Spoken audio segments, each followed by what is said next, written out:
Hello everyone, welcome to this session of Textbook Super Coaching. This is me, Tulika, your UGC NET Paper 1 faculty, and these are the timings of my free live sessions on YouTube and Textbook app. Learners, don't forget to like, share and subscribe to our channel. अगर आप UGC NET, SET, Assistant Professor या PhD entrances की तैयारी कर रहे हैं तो textbook super coaching platform को सब्सक्राइब जरूर से कर लीजिए सो दैट आप कोई भी इंपॉर्टेंट सेशन मिस ना करें। लर्नर्स, ये है मेरा टेलीग्राम ग्रुप। किसी भी तरह का पीएचडी से रिलेटेड डाउट, यूजीसी नेट से रिलेटेड कुछ भी क्वेरी आप मेरे साथ यहाँ पे इस ग्रुप पे शेयर कर सकते हैं। So do join the Telegram group. Besides we also share the links of all the important sessions, PDFs and every other information is shared through this Telegram group. So अगर अभी तक आपने join नहीं किया है तो ज़रूर से कर लीजिए। आज हम एक बहुत इंपॉर्टेंट टॉपिक को डिस्कस करने जा रहे हैं, how to clear PhD entrance. So जैसा कि आप लोग जानते हैं, in order to become from assistant professor to associate professor, PhD is a degree which is required. Entry level पे आप नेट सेट क्लियर करके कोई भी कॉलेज या यूनिवर्सिटी को as an assistant professor join कर सकते हैं। बट पीएचडी करना बहुत ज़रूरी हो जाता है अगर आप लॉन्ग टर्म देख रहे हैं, फ्यूचर पर्सपेक्टिव देख रहे हैं। And again it is also not very advisable कि आप एक बार जॉब पकड़ने के बाद फिर से छोड़ के 3 6 7 साल दें पीएचडी के लिए। So the right approach is कि अगर आपने पीजी किया है, पीजी के साथ साथ आपने नेट सेट जेआरएफ क्लियर कर लिया है, सो साथ साथ आप पीएचडी की भी के लिए भी एलिजिबल हैं, आप एंट्रेंसेस दे के क्लियर कर सकते हैं। सो कॉमन क्वेश्चन आता है कि पीएचडी के एंट्रेंस को कैसे क्लियर किया जाए, किस तरह से यूनिवर्सिटीज़ कंडक्ट करती हैं एंट्रेंस एग्जाम्स, और क्या होनी चाहिए आपकी तैयारी to crack PhD entrance exam. So all the details will be covered in this session. Before we move ahead, Textbook Super Coaching has launched the grand finale sale, जहां आपको UGC NET कोर्स मिलता है till June 2024 exam date at only 7,718, और यहाँ पे आपको पूरा chances है 100% कैशबैक मिलने का। So you can use the best offer available offer by using my faculty code. आपको एक्स्ट्रा डिस्काउंट मिल जाएगा एंड अभी तक का ये सबसे बड़ा डिस्काउंट है। सो लर्नर्स, लेट्स टॉक अबाउट कि पीएचडी एंट्रेंस में एंट्रेंस होता कैसे है और किस तरह से इसे हम क्लियर करेंगे। सो ज़्यादातर जो अभी उसे प्रपोज तो किया गया था, अगर हम पीएचडी रेगुलेशन 2022 की बात करें तो एक यूनिफॉर्म एग्जाम होने की बात कही गई थी, जिसमें आपकी सारी यूनिवर्सिटीज़ में according to placement, according to all over India rank के हिसाब से आपको एडमिशन्स मिलनी थी। बट अभी तक चूंकि हमारे कंट्री में बहुत डाइवर्सिटी है, सो एक यूनिफॉर्म एग्जाम तो नहीं हो पाया है। बट येस, सारी यूनिवर्सिटीज़ अपना अपना नोटिफिकेशन निकालते हैं फॉर पीएचडी एग्जाम, राइट। ये जो नोटिफिकेशन होता है ये ज़्यादातर उनकी वेबसाइट्स पे आ जाता है।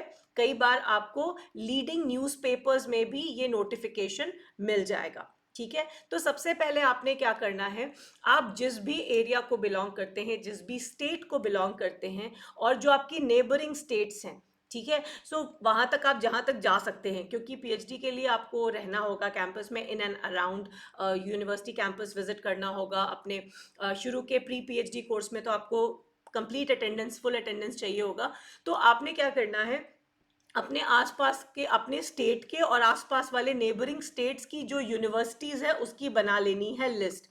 इस लिस्ट में शामिल कीजिए state universities, central universities and deemed university as a first option. Private universities के चार्जेस, फ़ी बहुत हाई रहती है, वो आपके ऊपर टोटली डिपेंड करता है आप किस तरह से करना चाहते हैं। मगर if you are thinking of doing PhD from any of these universities जहाँ पे रिलेटिवली काफ़ी नॉमिनल फी रहती है, so this should be your choice. So list down कर लीजिए कि कौन कौन सी स्टेट, डीम्ड या सेंट्रल यूनिवर्सिटीज़ आपके स्टेट में एंड नियर बाई स्टेट्स जहाँ तक आप जा सकते हैं वहाँ पे अवेलेबल है।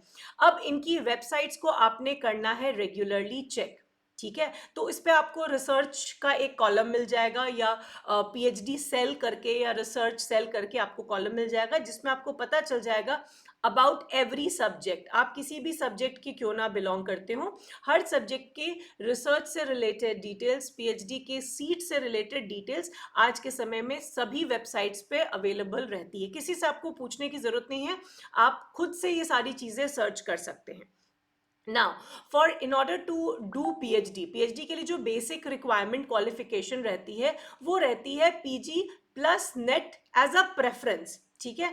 नेट या सेट अगर आपने कर रखा है, नेट विद जेआरएफ या विदाउट जेआरएफ या सेट आपने कर रखा है, तो ये क्या होता है, यहाँ पे आपको मिल जाती है प्रेफरेंस। मगर ऐसा नहीं है कि अगर आपका नेट सेट जेआरएफ क्लियर नहीं है तो आप पीएचडी के लिए अप्लाई नहीं कर सकते हैं। सो बेसिक जो इसकी एसेंशियल क्वालिफिकेशन रहती है वो रहती है पीजी। पीजी आप अपियरिंग कैंडिडेट नहीं हो सकते हैं, आपके पास पीजी का रिजल्ट होना चाहिए पीएचडी में अप्लाई करने के लिए, जो कि नेट में ये कंडीशन नहीं रहती है।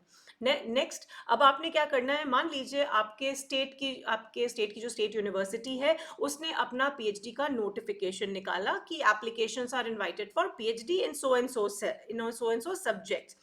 आपने इस पर्टिकुलर पीएचडी के लिए अप्लाई करना है, एंड ये एप्लीकेशन 99% ऑफ द केसेस आज वेबसाइट्स के थ्रू होते हैं, फिजिकल फॉर्म बहुत रेयर केसेस में एक्सेप्ट किए जाते हैं। सो ये सारा रजिस्ट्रेशन की जो प्रक्रिया होती है वो पूरी ऑनलाइन होती है।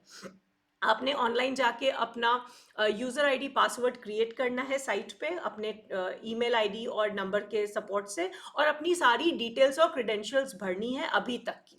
पीजी तक आपने जो भी किया है वो आपने भरना है, जो भी डिजायर्ड अमाउंट है फॉर दैट पीएचडी वो आपने भर के सबमिट कर देना है।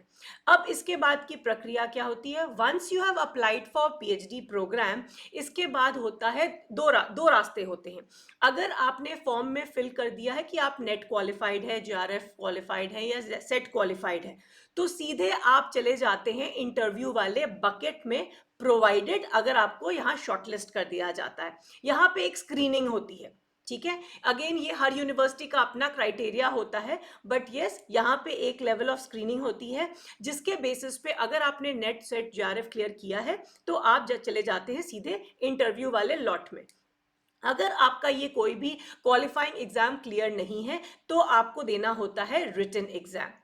अब इस रिटन एग्जाम को कैसे करें मास्टर, जब आप यूजीसी नेट की तैयारी करते हैं तो उसमें आपको पढ़नी होती है रिसर्च, राइट। रिसर्च एप्टीट्यूड से बहुत क्वेश्चंस पूछे जाते हैं और ऑलमोस्ट सेम सिलेबस है जो आप यूजीसी नेट के लिए तैयारी कर रहे हैं, वही आपको यहाँ पे एंट्रेंस एग्जाम में आपका पीजी का सब्जेक्ट प्लस रिसर्च के क्वेश्चंस पूछे जाते हैं। कुछ यूनिवर्सिटीज फिलॉसफी पे भी क्वेश्चन पूछती है, क्योंकि फाइनली आखिर पीएचडी है क्या, फिलॉसफी ही तो है, राइट। तो फिलॉसफी का भी बेसिक्स जो होते हैं वो आपको आना चाहिए और आप अपीयर होते हैं रिटन एग्जाम में। अगर रिटन एग्जाम आपने क्लियर कर लिया तो आप भी बाकी सबकी तरह यहाँ पे इंटरव्यू वाले लॉट में ज्वाइन कर सकते हैं, और इसके बाद होता है इंटरव्यू में क्या पूछा जाता है, इंटरव्यू में आपको तैयारी करनी होती है, आपको तैयार करना होता है एक सिनॉप्सिस, राइट। तो ये सिनॉप्सिस बेसिकली किसी एक टॉपिक पे होता है जो आपका एरिया ऑफ इंटरेस्ट होता है। बेसिकली आपने जो पीजी में पढ़ रखा है, जो आपका मान लीजिए स्पेशल पेपर था, उसको ध्यान में रख के, ऐसा ज़रूरी नहीं है कि आप इसी टॉपिक में आगे जाके रिसर्च करेंगे, बट कई जगह इसे हम प्रपोजल भी कहते हैं। तो सिनॉप्सिस या प्रपोजल आपसे बनवाया जाता है, जो कि अगर प्रेजेंटेशन में है तो 6 से 7 स्लाइड्स का, और प्रिंट आउट में भी करीब करीब 6 से 7 पेजेस का आता है। इस टॉपिक पे आपने तैयार करना होता है प्रपोजल और सिनॉप्सिस। इसमें आप आइडियली रिसर्च की पूरे प्रोसेस को एक्सप्लेन करते हैं।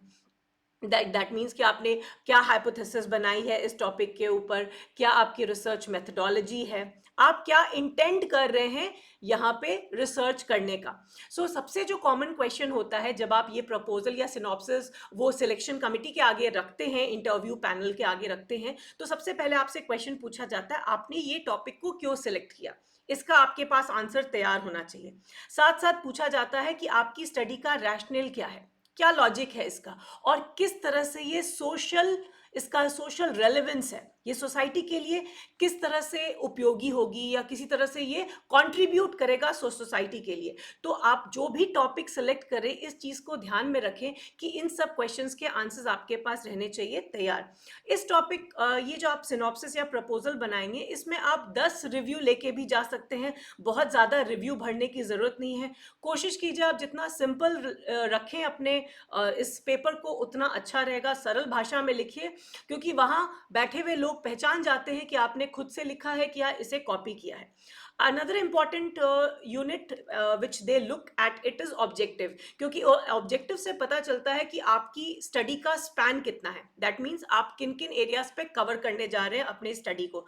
तो ऑब्जेक्टिव को पॉइंट वाइज लिखिए. अगर आपके 2 ऑब्जेक्टिव्स हैं या एक ही ऑब्जेक्टिव है, उसको बहुत क्लैरिटी के साथ लिखिए और अपने रिव्यू को, जितना भी आपने रिव्यू किया है, उसको आखिरी में रेफरेंस में जरूर यूज कीजिए.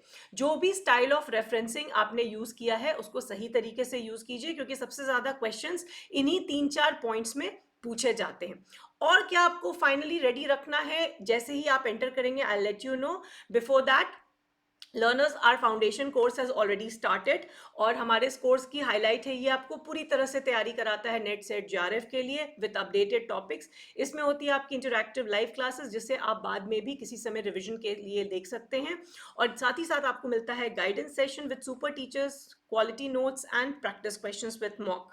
लर्नर्स, ये सभी सब्जेक्ट के कोर्सेज लाइव अवेलेबल हैं और इन सभी सब्जेक्ट्स के रिकॉर्डेड कोर्सेज आर अवेलेबल. आप इस नंबर पे कांटेक्ट कर सकते हैं फॉर ऑल अदर डिटेल्स. सो आपने क्या करना है for preparing for the PhD interview, entrance interview?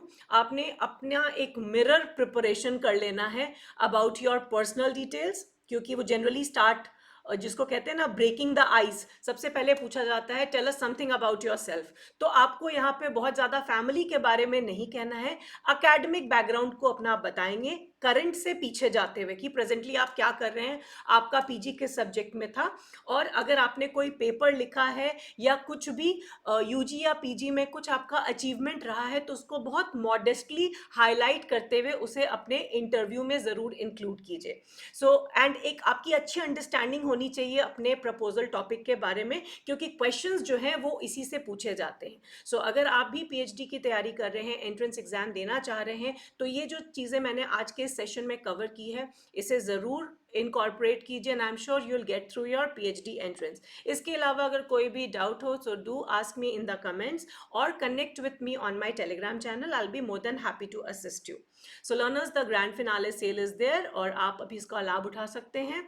The course is available and you can get an extra benefit along with cashback by using my faculty code TULIKA-R. So don't forget to like, share and subscribe to our channel. इस session को like जरूर कीजिएगा और अपने कोई भी doubts comment में जरूर मेंशन कीजिएगा. So I'll see you in the next class. Thanks for watching.